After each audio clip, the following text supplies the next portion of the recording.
नमस्कार दर्शकों, मैं हूं नंदिनी मित्तल। आज फिर हम एक महत्वपूर्ण विषय को लेकर हाजिर हुए हैं। वो है कोरोना महामारी के दौरान भेड़ पालकों का भविष्य। और इस पूरे विषय पर हमारे साथ बातचीत के लिए स्टूडियो में मौजूद हैं वूल फेडरेशन के चेयरमैन त्रिलोक कपूर जी। नमस्कार त्रिलोक कपूर जी। नमस्कार। पहले तो आपको बधाई हो, आप दोबारा से वूल फेडरेशन के चेयरमैन नियुक्त किए गए हैं हाल ही में। सबसे पहले जानना चाहूंगी कि कोरोना महामारी ने भेड़ पालकों की स्थिति पर क्या असर डाला है? नंदिनी जी, ये हिमाचल प्रदेश के भेड़ पालकों का सौभाग्य है कि कोरोना के उस युग में जिस तरीके से हिमाचल प्रदेश की सरकार ने घुमंतू भेड़ पालकों की चिंता की है जी, वो सच में एक काबिल तारीफ है। हमें बहुत चिंता हो रही थी कि जब पूरा देश कोरोना से कांप रहा था तो एक ऐसा वर्ग जो अपने घरों से मीलों मीलों दूर खुले आसमान पर अपने इस व्यवसाय के साथ काम कर रहा था, उनकी कैसे हम सुरक्षा कर पाएंगे, उनकी अनुमति एक जगह से दूसरी जगह में कैसे उनको प्राप्त होगी। लेकिन मैं विशेष तौर पर आज इस अवसर पर हिमाचल प्रदेश के जो लोकप्रिय मुख्यमंत्री है उनकी सूझबूझ को बधाई देना चाहता हूं कि जब मामला उनके ध्यान में आया तो उन्होंने तुरंत एमएचए से बातचीत करके उनको आने जाने की अनुमति प्रदान की और जिसके फलस्वरूप भेड़ पालकों के उस कोरोना के इस महामारी में उनके जनजीवन में कोई असर नहीं पड़ा। वो एक जगह से दूसरी जगह में आराम से पहुंचे और अपने व्यवसाय के साथ आज भी वो नियमित रूप से जुड़े हुए हैं। लेकिन एक बहुत बड़ी जो समस्या कोरोना महामारी के दौरान देखी गई कि जो लोग एक जगह से दूसरी जगह घूम रहे थे उनको कैसे एजुकेट किया जाए, एक बहुत बड़ी चुनौती थी सरकार के सामने। उसे कैसे पूरा किया गया? जिस दौर से हम गुजर रहे थे, जैसे ही मामला हम सबके ध्यान में आया, हमने एक अपील अपने भेड़ पालकों से की कि आपको कोई नहीं रोक पाएगा, प्रशासन आपके साथ है। कहीं अगर आपको खाद्य सामग्री की कोई समस्या होगी तो जयराम ठाकुर की सरकार उस विषय में भी पूरी तैयारी के साथ काम कर रही है। हमें लगता था कि रास्ते में दुकान लॉकडाउन के चलते कि दुकान बंद होगी, उनको कोई सामान लेना होगा, लेकिन मैं धन्यवाद करना चाहता हूं प्रशासन का भी, एक भी भेड़ पालक की शिकायत नहीं आई और उनको कोई तकलीफ भी नहीं हुई। और मैं कह सकता हूं कि कोरोना भेड़ पालकों के कदमों को नहीं रोक पाए। जी, कैसे एजुकेट किया कि हम सोशल डिस्टेंसिंग की बात करते हैं, बार बार हाथ धोने की बात करते हैं और सैनिटाइज करने की बात करते हैं, उस दिशा में किस तरह से आप लोगों ने कदम उठाया? निश्चित तौर पर हमने उनसे अपील की कि आपको 2 गज की दूरी, क्योंकि जब हमारी मूवमेंट होती है, हमारे जो फ्लॉक जब चलते हैं तो स्वाभाविक रूप से एक पीछे होते हैं, 2 आगे होते हैं, एक बीच में होते हैं, तो डिस्टेंस तो होता ही पहले से। लेकिन सैनिटाइज करना और थोड़ी सी प्रिकॉशनरी रहना, ये सारे लोग हमारे अब बहुत आगे पहुंच चुके हैं और उन्होंने हमारी अपील का पालन किया। एक भी भेड़ पालक को कोरोना असर नहीं डाल सका। जी, कोई शिकायत कहीं भेड़ पालक से ऐसी आई हो कि कोरोना से प्रभावित है, एक भी पूरे प्रदेश में भेड़ पालक का मामला नहीं आया। जी जी, ये हमारे एक बड़े सौभाग्य की बात है। अब कोरोना महामारी का दौर बहुत लंबे समय तक चलने जा रहा है। सबको पता है जब तक वैक्सीनेशन नहीं आएगा तब तक जो है ये हमारे भारत के सामने एक चुनौती की तरह खड़ा हुआ है। ऐसे में जब मार्केट बहुत डाउन है, जो है खरीदार नहीं मिल रहा है, आपकी तरफ से क्या प्रयास किया जा रहा है कि भेड़ पालक जो है अपनी जिंदगी उसी तरह से बसर करता रहे जैसे वे करता था? अब जब से कोरोना आया है तब से अब तक हमारी जो वूल है उसकी अभी क्लिपिंग नहीं हुई है जी। अब मुझे लगता है कि अगले 1 महीने के अंदर शेयरिंग जो है वो शुरू हो जाएगी और उसके बाद जहाँ भी मेरा भेड़ पालक हिमाचल प्रदेश का होगा, जिस भी पहाड़ की चोटी पे होगा, हिमाचल प्रदेश वूल फेडरेशन की टीम वहाँ पहुँचेगी, वहाँ शेयरिंग भी करेगी, वहाँ से उनकी वूल भी उठाएगी और जो सरकार ने एक प्राइज़ निश्चित किया, स्पोर्ट प्राइज़, उस प्राइज़ में उनकी ऊन को भी खरीदेगी। और अगर भेड़ पाल को लगता है कि इससे अच्छा कहीं प्राइस हमें और मिल रहा है तो भेड़ पाल उसके लिए भी स्वतंत्र है। इस दिशा में वूल फेडरेशन पूरी तैयारी के साथ, और आज ही मैंने हिमाचल प्रदेश पशुपालन विभाग के डायरेक्टर से आग्रह किया है कि अब जैसे हमारे भेड़ पालकों की मूवमेंट शुरू हो रही है, जहाँ जहाँ से इनका निकलने के वो रास्ते हैं वहाँ पर कैंप वगैरह जो उसकी तैयारी की जाए और कोई भी भेड़ पालक अपने भेड़ बकरियों को बिना वैक्सीनेशन के वहाँ से ना निकाले जी। और ये हम पहले से तैयारी जो है इसके लिए करने जा रहे हैं। हाँ, एक और सवाल मेरे मन में ज़रूर उठता है कि क्योंकि आप खुद भी जो है एक जनजातीय इलाके से हैं, बहुत आपने नज़दीक से इसे देखा है, पहले भी आप वूल फेडरेशन के चेयरमैन रह चुके हैं। क्या योजना है आपकी कि जो भेड़ पालक है उसकी जीवन पर कोरोना महामारी कोई असर ना डाले? मैं सबसे पहले तो नंदिनी जी देश के पशुपालकों को बधाई देना चाहता हूं कि ये पहली बार आज़ाद भारत में पशुपालक की चिंता जो अगर की है तो भारत के यशस्वी प्रधानमंत्री श्री नरेंद्र मोदी जी ने की है। जी, श्री नरेंद्र मोदी जी का विज़न और उनकी सोच, उनको मैं सलाम करता हूं कि उन्होंने अलग से पशुपालन विभाग का अलग मंत्रालय का गठन किया है जी। और जिसकी जिम्मेदारी श्री गिरिराज किशोर जी को सौंपी है। पिछले दिनों मुझे मिलने का अवसर मिला था और जिस तरह से योजनाएं उन्होंने पशुपालकों के लिए देश में दी है उससे हिमाचल प्रदेश भी अछूता नहीं रहा है। मैं बधाई देना चाहता हूं हिमाचल प्रदेश के पशुपालन मंत्री श्री वीरेंद्र कंवर जी को कि सच में ही मुझे जो केंद्र के मंत्री ने भी बताया और प्रदेश के पशुपालक भी चर्चा कर रहे थे कि वीरेंद्र कंवर जी ने पिछले 2 वर्षों में पशुपालकों के विस्तार के लिए, पशुपालकों के विकास के लिए एक से एक नए प्रयोग किए हैं और यही कारण है कि 2 वर्ष के अंदर इस छोटे से कालखंड में मैं अगर भेड़ और बकरी की बात करूं तो 2 प्रोजेक्ट वो हिमाचल प्रदेश में लाने में कामयाब हुए हैं। एक ऑस्ट्रेलिया से यहाँ की प्रजाति में सुधार हो, उसकी ब्रीडिंग में सुधार हो, उसके लिए एक हमारा जो फार्म है नगवाई में, वहाँ पर लगभग 250 जो हमारे मेल और फीमेल वहाँ पर उन्होंने रखे हैं। ऑस्ट्रेलियन है बिल्कुल। और जिसके लिए स्वयं मंत्री जी ऑस्ट्रेलिया गए थे और उनकी टीम उनके साथ थी। और उसी तरह एक हिमाचल प्रदेश में अलग अलग से यूनिट जो देश के प्रधानमंत्री की एक योजना है कि जो हमारे किसान हैं इनकी आमदनी दुगना हो, तो उसी दिशा में मुझे लगता है कि 2+1, 4+1, 10+1 के अलग अलग यूनिट प्रगतिशील जो भेड़ पाल के उनकी क्षमताओं के अनुसार वो प्रदेश में बांटे जा रहे हैं। और मैं ये कह सकता हूँ आज आपके इस महत्वपूर्ण अवसर के माध्यम से कि बहुत दूर नहीं होगा कि जब हिमाचल प्रदेश में ये मूवमेंट जो है वो घर द्वार में पहुँचेगी और आने वाले जब हम अगला चुनाव 2022 में लड़ेंगे तो ये भी एक हमारी सबसे बड़ी उपलब्धि होगी कि हर परिवार जो है वो पशुपालक जो है खुशहाल होगा। और भी एक अनेकों योजनाएं हैं। कल ही मेरी माननीय प्रदेश के हमारे पशुपालन मंत्री श्री वीरेंद्र कंवर से चर्चा हो रही थी कि हम बहुत जल्दी हिमाचल प्रदेश में जो बकरियां हैं जो दूध देने वाली है जी, बकरी के दूध का एक विशेष महत्व है। आपके ध्यान में भी होगा कि राष्ट्रपिता महात्मा गांधी जी ने भी अपनी पुस्तक में इसका वर्णन किया है जी। और आज जैसे हमें बताया जा रहा है कि बकरी के दूध का जो उपयोग है वो बहुत महत्वपूर्ण विषयों को लेकर किया जा रहा है। दिल्ली में डेंगू था तो बकरी के दूध की जरूरत थी और आज भी कई तरह से उसकी जरूरत महसूस होती है। और आप हैरान होंगे कि बकरी के दूध की जो कीमत है आज 300 रुपये किलो है। अगर सच में ये प्रयास सफल हुआ और पशुपालकों तक हमारी योजना पहुंच गई तो सबसे बड़ी एक आर्थिक ताकत होगी हमारे हिमाचल प्रदेश के भेड़ और बकरी पालकों की। मैं आपसे जानना चाहूँगी क्योंकि बहुत इंटरेस्टिंग आपने आंकड़ा दिया है, 300 रुपये जो किलो दूध बकरी का लोग लेने के लिए तैयार हैं। और कहीं ना कहीं मैं कहीं पढ़ रही थी कि वो जो डिमांड है जो जनरेट हो रही है उसको पूरा कहीं करने में कामयाब कोई भी राज्य नहीं हो रहा है। हमारे हिमाचल प्रदेश की अगर बात की जाए, क्योंकि कभी भी भेड़ बकरी पालकों की कभी भी जो है बात सामने नहीं आती है। जब कोई स्कीम बनती है तो या तो बनती है कि भाई जिन्होंने गाय रखी हुई है उसके लिए स्कीम बनेगी या फिर किसान के लिए स्कीम बनेगी। भेड़ पालक हमारे हिमाचल प्रदेश में कितने भेड़ पालक हैं और ये लोग अगर चाहें तो कौन सी ऐसी योजनाएं हैं सरकार में कि भेड़ पालक अब इसका लाभ उठा सके? नंदिनी जी, हमारे प्रदेश के जो पशुधन है उसका 44% जो है भेड़ और बकरी है।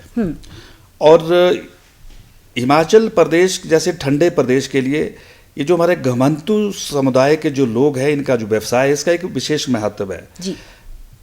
अगर ऑर्गेनिक खाद है तो आज वो भेड़ पालक पैदा कर रहा है, अगर ऑर्गेनिक दूध है तो वो भेड़ पालक पैदा कर रहा है, अगर ऑर्गेनिक ऊन है तो वो भेड़ पालक तैयार कर रहा है, और ऑर्गेनिक दूध है ये ऑर्गेनिक मांस है वो भेड़ पालक तैयार कर रहा है।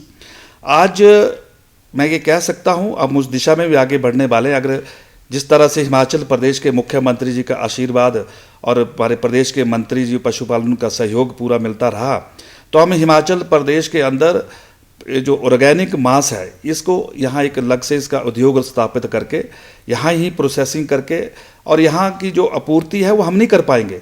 बहुत बड़ी मार्केट में डिमांड है, लेकिन हमने इस नब्ज को पकड़ लिया है और समय अगर सब कुछ ठीक रहा तो हम बहुत जल्दी उस दिशा में आगे बढ़ेंगे। और मांस ऑर्गेनिक की जब कीमत ज़्यादा होगी तो स्वाभाविक है कि भेड़ पालक को मूल्य अच्छा मिलेगा जी।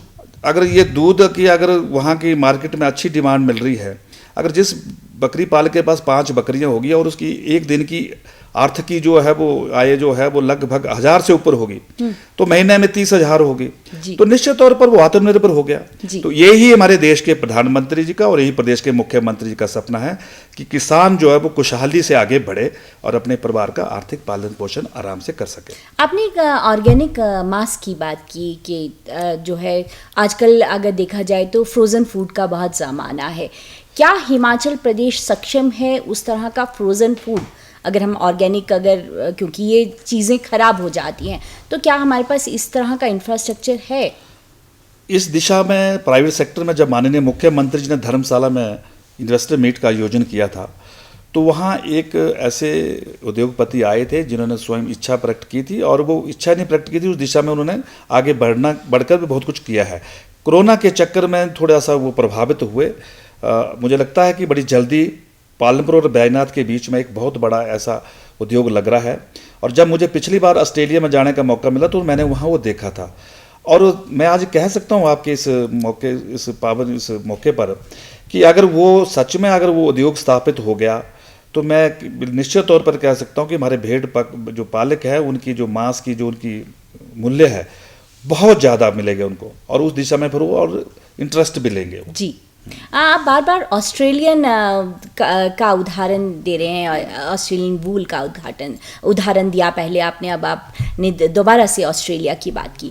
ऑस्ट्रेलिया क्यों? ऑस्ट्रेलिया विश्व में एक ऐसा देश है, मैं कह सकता हूँ उनकी मुख्य जो आय है, मेन जो उनकी इकोनॉमी है वो शीप वूल है जी। ऑस्ट्रेलिया उस दिशा में बहुत आगे बढ़ चुका है। 1-1 लाख के बड़े बड़े फ्लॉक्स उनके पास है, बड़े बड़े उनके पास पास्चर है और बड़े वैज्ञानिक तरीके से वहाँ इस व्यवसाय को वो लोग करते हैं जी। और जब मुझे पिछली बार 15 दिन वहाँ पर अध्ययन के रूप में जाने का मौका मिला और मैंने जो वहाँ देखा किस टेक्नोलॉजी के साथ जिस वैज्ञानिक रूप से इस व्यवसाय को उन्होंने विकसित किया है, उस दिशा में मुझे भी काम करने का अवसर प्राप्त हुआ। चाहे वो आज मोबाइल डिप टैंक हो, चाहे हमारे पालमपुर में जो यूनिट स्थापित हुए प्रोसेसिंग यूनिट वो हो, जो कुछ मैंने वहाँ देखा था, जो कर सकता था, पिछली बार मुझे करने का अवसर प्राप्त हुआ। और मैं आज ये कह सकता हूँ कि मैं विशेष तौर पर हिमाचल प्रदेश के मुख्यमंत्री जी का आभार व्यक्त करना चाहता हूँ कि उन्होंने एक बार पुनः मुझ पर एक जिम्मेवारी दी है और विश्वास व्यक्त किया है। मैं इस व्यवसाय से चेयरमैन के रूप में अनुभव से नहीं जुड़ा हूँ, वर्षों से बाल्यकाल से इस व्यवसाय के साथ मेरा एक गहरा संबंध है। नज़दीक से मैंने इसको जाना है, समझा है और मेरे मन में जो योजनाएं हैं अगर वो ठीक ढंग से उसको अगर मूर्त रूप देने का प्रयास हुआ तो मैं बार बार कह सकता हूँ कि अगला 2022 का जब हम चुनाव लड़ेंगे तो एक बहुत बड़ा विषय और मुद्दा हमारा सरकार का होगा कि हमने प्रदेश के भेड़ पालकों के लिए, पशुपालकों के लिए ये करके दिखाया। आपने बहुत ही जो है इस तरह की बात करें कि हर व्यक्ति जो है बहुत उत्साहित हो जाए। एक बार आपने इस इंटरव्यू के दौरान कहा कि पशुपालन मंत्रालय जो प्रधानमंत्री नरेंद्र मोदी जी ने अलग से स्थापित किया उसका बहुत ज़्यादा फ़ायदा प्रदेश को भी मिला और पूरे देश को मिला। आप ये कैसे दावा कर सकते हैं? जिस तरीके से योजनाएं आज ही बिहार में, पिछले काल ही बिहार में एक लॉन्च हुई योजना पशुपालकों को लेकर, और ये नरेंद्र मोदी जी का ये जो प्रधानमंत्री के रूप में अनुभव नहीं है। गुजरात में जब नरेंद्र मोदी जी ने 15 वर्ष तक शासन चलाया और मुझे भी उनके नज़दीक पार्टी के एक प्रभारी के रूप में वहाँ जाने का अवसर प्राप्त हुआ तो अक्सर बार बार चर्चा करते थे और गुजरात की जो टेक्नोलॉजी थी उन्होंने उसको राष्ट्रीय स्तर पर उतारने का प्रयास किया। जी। आपने कभी सोचा था कि उनके पशुओं के जो है वो आइज़ के ऑपरेशन होंगे, उनके दांतों के जो है ऑपरेशन होंगे, करोड़ों के बजट की व्यवस्था ताकि पशुओं के दांत अच्छे होंगे तो उनका स्वास्थ्य अच्छा होगा, अगर उनकी रोशनी ठीक होगी तो ठीक ढंग से वो अपना वो जीवन यापन कर पाएंगे।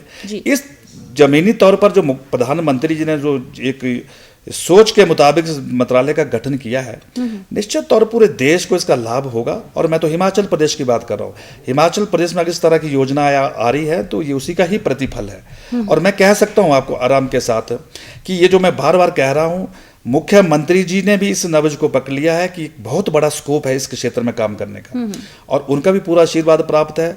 और हमारे प्रदेश के जो पशुपालन मंत्री हैं, कल भी हमारी बराबर उनके साथ चर्चा हुई, काफ़ी लंबी बैठक हुई है।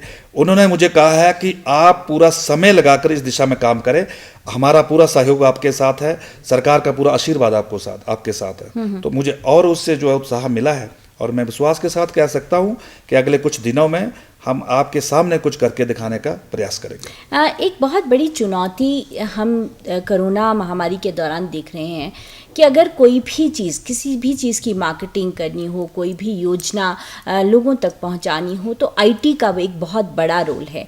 ऑनलाइन जो है प्रोक्योरमेंट का बहुत बड़ा रोल है। क्या वूल फेडरेशन इस दिशा में कुछ काम कर रहा है? निश्चित तौर पर हम इस दिशा में काम कर रहे हैं, और पूरे वैज्ञानिक रूप से ही और आईटी के दृष्टि से भी जहाँ भी संभव है हम किसी तरह का कोई स्कोप नहीं छोड़ रहे हैं। हमें करना है, टारगेट अचीव करना है, चाहे हमें जो करना पड़े, हम उस मंजिल को प्राप्त करेंगे, ये निशाना हमारा निश्चित है। त्रिलोक कपूर जी के सामने क्या चुनौती है अब दूसरी बार आप चेयरपर्सन बने? मेरे लिए सबसे बड़ी जो चुनौती है, जो हिमाचल प्रदेश के जो घुमंतु भेड़ पालक है, उनकी जो चोरियां होती है, उनकी जो लुटेरे उनकी भेड़ बकरियों को लूट के लेके जाते हैं, उनको उस दृष्टि से बचाने का मेरे लिए सबसे बड़ा एक चैलेंज है। और मैं आज माननीय मुख्यमंत्री जी से मिलने वाला हूं, और मैं डीजीपी साहब जो हमारे हिमाचल प्रदेश के, उनसे भी मिलने वाला हूं कि जब तक चोरी और डकैती पर लगाम नहीं लगी, तब तक हमारा भेड़ पालक स्वतंत्र रूप से इस व्यवसाय में जुड़ नहीं पाएगा, काम नहीं कर पाएगा। क्योंकि इसके भय के कारण पिछले अगर कुछ वर्षों से मैं अगर आंकड़ा देखता हूं तो तेजी के साथ गिरावट आ रही है जी। क्योंकि जो हमारा गरीब भेड़ पालक है, सारा वर्ष वो रात दिन खुले आसमान में बारिश और बर्फ से लड़ता हुआ अपने परिवार के लिए आर्थिक उसका पोषण करने के लिए ईमानदारी के साथ जब काम करता है, और उसकी भेड़ बकरी जब चोर ले जाते हैं तो फिर उसको बहुत दुख होता है और टूट जाता हो। फिर उसके बाद उसका कोई नहीं होता कि मैं अब क्या करूं, तो फिर वो बेचने पर मजबूर हो जाता है जी। चुनौती ये भी है कि पहले ही बेरोजगारी के संकट देश झेल रहा है जी। अगर स्वावलंबन की दृष्टि से हमने इन परिवारों का इस व्यवसाय से जुड़े हुए पशुपालकों का सहयोग नहीं किया तो आने वाले दिनों में एक बहुत बड़ा संकट भी खड़ा हो जाएगा। इसलिए हम इसको स्वावलंबन की दृष्टि से एक चिंता कर रहे हैं, और बहुत जल्दी इनको प्रोत्साहन करने के लिए थोड़ा कोविन से थोड़ी अगर राहत मिली, वैसे तो 100 MHA ने हमें पर अनुमति दे दी है, तो बहुत जल्दी मैं एक पूरे प्रदेश में जो हमारे भेड़ पालक उनके बीच में जाने वाला हूँ। जगह जगह डिवीजन लेवल पर कैंप लगाऊंगा, उनकी क्या समस्या उससे भी रूबरू होऊंगा। एक कार्यक्रम का नाम दे रहा हूं कि सरकार भेड़ पालकों के द्वार, और उसमें हर भेड़ पालक वहाँ आएगा और सरकार उनको आने जाने की चिंता करेगी। वहाँ पर उनको स्वास्थ्य किट देंगे, अगर संभव हुआ तो उनको जो एक तरपाल की भी हम व्यवस्था करेंगे, ताकि उनको लगे कि सरकार सच में हमारी सरकार है और हमारी चिंता कर रही है, और उस व्यवसाय के प्रति वो गहरा संबंध बना के रखे। नहीं तो अगर इस दिशा में हम आगे नहीं बढ़े तो मुझे लगता है कि एक दिन दूर नहीं होगा जब ये व्यवसाय ही समाप्त हो जाएगा। कपूर साहब, बहुत सही बात आपने कही। हाल ही में जब मैं लाहौल स्पीति गई, वहाँ बहुत सारे भेड़ पालकों से बातचीत करने का मौका मिला, और एक बहुत बड़ी समस्या है कि उनकी भेड़ों का चोरी हो जाना। हालांकि जो लोग हैं, आम लोग हैं, उसको बहुत गंभीरता से नहीं लेते हैं। उनका ये मानना है कि ये हर बार ऐसा कहते हैं, जबकि स्थिति वास्तव में वैसी नहीं है। आपका क्या अनुभव है इसको लेकर? नंदिनी जी, जब माननीय मुख्यमंत्री जी धर्मशाला के प्रवास पर थे और पालमपुर और बैजनाथ में उन्हें हमारे प्रदेश के भेड़ पालक मिले और ये विषय उनके ध्यान में आया, उन्होंने पूछा, हमने उनके ध्यान में विस्तार पूर्वक इस विषय की चर्चा की, और मुख्यमंत्री ने पूरी तरह आश्वस्त किया है कि जब ये मूवमेंट शुरू होगी भेड़ पालकों की, जिस भी लेवल पर, चाहे उनको सरकार को टास्क फोर्स इसके लिए स्पेशल दल गठित करने पड़े, चाहे जिस भी लेवल पर जाना पड़े, हम भेड़ पालकों के हौसले को टूटने नहीं देंगे। ये जयराम सरकार जी का प्रॉमिस उनके साथ हुआ है। एक और बात आपसे पूछना चाहूँगी, क्योंकि जब इनके साथ मेरी लगातार बात हुई तो इन्होंने ये बोला कि अब जो बच्चे हैं वो इस व्यवसाय में नहीं आना चाहते हैं। दूसरी बात जो मुझे लगी कि अब भेड़ पालक जो जगह जगह घूमता है। आमतौर पे वो भेड़ें उनकी नहीं होती हैं। ऐसे में जो है बड़े जो भेड़ पालक हैं, जो आगे भेड़ घुमाने के लिए लोग रखते हैं, वो गरीब आदमी जो पूरी मुसीबतों को झेलता है, वो उसकी जो है सुरक्षा को लेकर, जैसे हम बीमा की बात करते हैं, उनकी सुरक्षा को लेकर सरकार क्या सोच रही है? ये आपने बिल्कुल सही विषय रखा। उनके सुरक्षा के लिए भी एक सरकार की योजना है, उनका हम उस योजना के तहत बीमा करते हैं। खुदा न खास्ता कहीं प्राकृतिक आपदा उनके पास उनसे आ गई तो फिर उनका जो है पीछे रख रखाव या उनका जो जान माल का जो नुकसान है उस बीमे के तहत उसको कवर किया जाता है। ये सही है कि जो हमारे पुहाल होते हैं, जिनको दूसरी भाषा में हम नौकर कह सकते हैं, मालदार कुछ और होते हैं, मालदार दूर से ही मॉनिटर करते हैं उसको, लेकिन जो बेचारा गरीब पुहाल होता है उसकी बहुत दयनीय स्थिति होती है। लेकिन आर्थिक रूप से अगर हम कैलकुलेट करें और सच में अगर सारी सुख सुविधाएं सरकार की उनको प्राप्त हो तो वो पुहाल जो है वो भी जो उसका वेतन मासिक तौर पर हम उसको कैलकुलेट करते हैं तो प्रदेश सरकार का जो एक क्लर्क लेता है उसके बराबर उसका वेतन खड़ा रहता है। और एक अलग सा मिलता है, करेक्ट, एक जो क्लरिकल जो एक मानदेय होता है उसके मुताबिक हमारा पुहाल जो है वो प्राप्त करता है। लेकिन यह वो जीवन बड़ा कठिन है। रात दिन खुले आसमान में रहना, बारिश भी हो चाहे बर्फबारी हो, सारा दिन सफ़र करना, और पशुओं के साथ 10 तरह की और अन्य समस्याएं रहती है, कभी रात को जानवर की परेशानी जी। तो जीवन बड़ा कठिन है। लेकिन ये मुझे अपने प्रदेश के भेड़ पालकों पर फख्र है कि ईमानदारी के साथ अपने बाजू की लड़ाई लड़कर वो अपने प्रदेश का भी सहयोग कर रहे हैं और अपने परिवार का भी पोषण कर रहे हैं। ये बहुत बड़ी बात है। आपने बीमा की बात की, मैं जानना चाहूँगी क्योंकि बहुत सारी सरकारी योजनाएं बनती हैं और वो फाइलों में रह जाती हैं और जो सच में उसका हकदार होता है उसे नहीं वो मिलती है। क्या सरकार ने ये सुनिश्चित किया है कि जो भेड़ पालक जगह जगह घूम रहा है उस हर भेड़ पालक का कोई रजिस्ट्रेशन हो और उसका बीमा भी हो? निश्चित तौर पर अब मैं दूसरी पारी में इनके सेवा में काम करने वाला हूँ तो मैंने ये प्रयास किया है और मैंने कहा भी है कि इनका जो पंजीकरण हुआ उसकी पूरी संख्या मेरे ध्यान में आए और उसके मुताबिक जो वर्तमान परिस्थितियां हैं इनके रहते हुए उनकी सुरक्षा की दृष्टि से जो भी संभव हो उस दिशा में हम आगे काम करेंगे ताकि उनको किसी तरह की कोई चिंता ना रहे। एक आपने ऑर्गेनिक की बात की, चाहे हम ऑर्गेनिक मीट की बात करें या ऑर्गेनिक वूल की बात करें, लेकिन साथ में मैंने आपको समस्या बताई कि जो नई जनरेशन है वो इस तरह का काम नहीं करना चाहती है। यकीनन अगर हम पहाड़ में भेड़ बकरी को नहीं लेके जाएंगे तो वो ऑर्गेनिक जो हमारा बेसिक प्रिंसिपल है किसी भी चीज़ को बेचने का या कहें कि खासियत है वो ख़त्म हो जाएगी। क्या जो है आप सोच रहे हैं कि जो नई पीढ़ी है उसको इस तरह का कोई योजना दी जाए ताकि वो इस व्यवसाय से दूर ना रहे? ये बिल्कुल सही है कि समस्या है, जैसे मैंने कहा आपको नई जनरेशन इस दिशा में नहीं जुड़ रही है जी। वास्तव में इसकी जो हमारी व्यवसाय की जो पद्धति है उस दिशा में थोड़े बदलाव लाने की ज़रूरत है जी। ये नहीं है कि हम 200 का फ्लॉक रखें, 400 का रखें, 500 का रखें, क्योंकि पाश्चर के कारण भी बड़ी समस्या आ रही है। पर्याप्त पाश्चर ना होना ये भी एक समस्या है। और जो हमारे आने जाने के जो रास्ते हैं, हमें हमारे भेड़ पालकों को अगर रास्ते में अगर दोपहर की रोटी भी खानी हो, खुद बनानी हो, तो भी जगह नहीं है, क्योंकि इंक्रोचमेंट और वो रास्ते वो पड़ाव सारे लगभग समाप्त हो गए, बहुत कठिन हो गया है, मैं कह रहा हूँ। लेकिन चलो सरकार उस दिशा में भी चिंतित है, काम करेगी, लेकिन ये बड़ी देर रहने वाला नहीं है। ये जो मैं आपको नई टेक्नोलॉजी बता रहा हूँ कि ये जो हम यूनिट बना के 10+1 20+1 करेंगे ताकि वो जो पढ़े लिख कर जो हमारे बच्चे हैं वो उस दिशा में काम करें। और जैसे ऑस्ट्रेलिया में वहाँ कौन पुहाल होते हैं जो अच्छे डॉक्टर होते हैं, इसके वेटनरी जो डॉक्टर होते हैं, अच्छे जो पढ़े लिखे इंजीनियर होते हैं, वो उस दिशा में काम करते हैं वहाँ पर जी। और सारा उनके काम करने की जो पद्धति या तरीका है वो टोटल पूरा वैज्ञानिक है। एक लाख के पीछे कल्पना करिए कितने उनके पुहाल और नौकर होते होंगे, 2 और 3 पर्याप्त होते हैं। शीप डॉग के कारण वो सारी वहाँ पर उसको अपने उसको फ्लॉक को वो देखते हैं। लेकिन ऑस्ट्रेलिया की तरह यहाँ ऐसे खुले पास्चर वो वातावरण नहीं है, यहाँ की भौगोलिक परिस्थितियाँ ऑस्ट्रेलिया से अलग है। लेकिन मैं कह सकता हूँ कि जो हमारी प्रदेश की एक स्थिति है और यहाँ की जो टोपोग्राफी है उसके मुताबिक अगर हम आगे बढ़ें तो आने वाले कुछ वर्षों के लिए हम एक बहुत बड़ी राहत हिमाचल प्रदेश के पशुपालकों और भेड़ पालकों को दे सकते हैं। जी, 2022 के चुनाव की आपने बात की। कहा जाए तो लगभग 2 साल जो है बाकी है काम करने के। आपका क्या प्राथमिकता रहेगी? राजनीतिक दृष्टि से या बिल्कुल as a chairman wool federation, राजनीतिक दृष्टि से हम जानते हैं कि आप जो है वो महासचिव हैं स्टेट के, लेकिन हम जानना चाहेंगे as a chairman wool federation आपकी क्या प्राथमिकता रहेगी?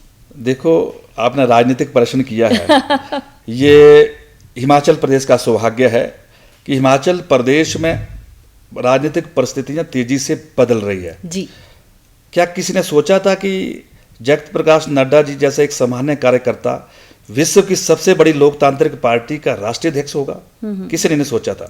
मैं दिल्ली में बहुत लंबे समय तक रहकर आया हूं, और दिल्ली में जब हम रहते हैं और दिल्ली में जब लोग हिमाचल के प्रदेश के बारे में कल्पना करते हैं तो वैसे ही करते हैं जैसे हम मिजोरम, त्रिपुरा, सिक्किम और नागालैंड के बारे में करते हैं। तो क्या आप सोच सकते हैं कि नागालैंड, सिक्किम से बीजेपी का राष्ट्रीय अध्यक्ष हो सकता है? नहीं हो सकता है। लेकिन यही हिमाचल प्रदेश का सौभाग्य है कि जगत प्रकाश नड्डा जैसा नौजवान, एक सामान्य परिवार से जुड़ा हुआ कार्यकर्ता आज विश्व की सबसे बड़ी लोकतांत्रिक पार्टी का राष्ट्रीय अध्यक्ष है। और उस दल की सरकार केंद्र में भी है, उस दल की सरकार हिमाचल प्रदेश में। तो हिमाचल प्रदेश के लोग इस बात को जानते हैं कि नड्डा जी का प्रदेश है, और प्रधानमंत्री जी की कृपा से अगर नड्डा जी अगर देश के राष्ट्रीय अध्यक्ष बने हैं तो हिमाचल प्रदेश के लोग भी पीछे हटने वाले नहीं हैं। जहां सरकार के मुखिया नरेंद्र मोदी जी है तो परिवार के मुखिया जो है वो जगत प्रकाश नड्डा जी है। और ये संयोग देखिए कि हिमाचल प्रदेश के जो लोकप्रिय मुख्यमंत्री है उनका नड्डा जी के साथ जो संबंध है वो एक भाई की तरह है। किसी तरह की हिमाचल प्रदेश में उनको ऐसा असहज या कोई महसूस नहीं होता है कि उनका पूरा आशीर्वाद नहीं मिल रहा है। हिमाचल प्रदेश के लिए अनेकों योजनाएं मिल रही है तो नड्डा जी का भी विशेष उसमें योगदान है। और उसके साथ हिमाचल प्रदेश से ही भारत की सरकार में केंद्रीय वित्त राज्य मंत्री है। जी, नड्डा जी का राष्ट्रीय अध्यक्ष होना, अनुराग ठाकुर जी का केंद्र में वित्त मंत्री होना, और प्रधानमंत्री का हिमाचल प्रदेश से गहरा नाता है। और प्रधानमंत्री जी जब हम उनसे गुजरात में मिलते थे तो कहते थे हमें अनेकों बार कि हिमाचल प्रदेश को मैंने पूरे अपने कदमों से नापा है। तो इसलिए हम आपको कह देना चाहते हैं कि बतौर प्रदेश महामंत्री के तौर पर मैं इस आपका उत्तर दूं तो भारतीय जनता पार्टी हिमाचल प्रदेश में 2022 की ही लड़ाई नहीं लड़ रही है। 2017 में नड्डा जी ने हिमाचल प्रदेश में कहा था कि अब 15 साल की प्लानिंग के रूप में हिमाचल में काम कर रहे हैं संगठन में। 2027 में भी भारतीय जनता पार्टी की हुकूमत होगी। इस हौसले के साथ हिमाचल प्रदेश में संगठन काम कर रहा है और 2022 में विरोधी दल कहीं में हमारे आगे टिक नहीं पाएंगे। जी, ये मैं आज आपके साथ कहना चाहता हूँ। हाँ, कपूर साहब का बहुत अच्छा कहना है कि भेड़ पालकों के लिए ये, क्योंकि दूसरी बार जो है चेयरमैन बने हैं वूल फेडरेशन के लिए, इनकी प्राथमिकता रहेगी कि उनके जीवन को आसान किया जाए और जितनी भी सरकारी योजनाएं हैं उनका लाभ उन तक ज़रूर पहुंचे। कपूर साहब, आप हमारे साथ स्टूडियो में आए और इतनी सारी बातें हमारे साथ साझा की, आपका बहुत बहुत धन्यवाद। नमस्कार।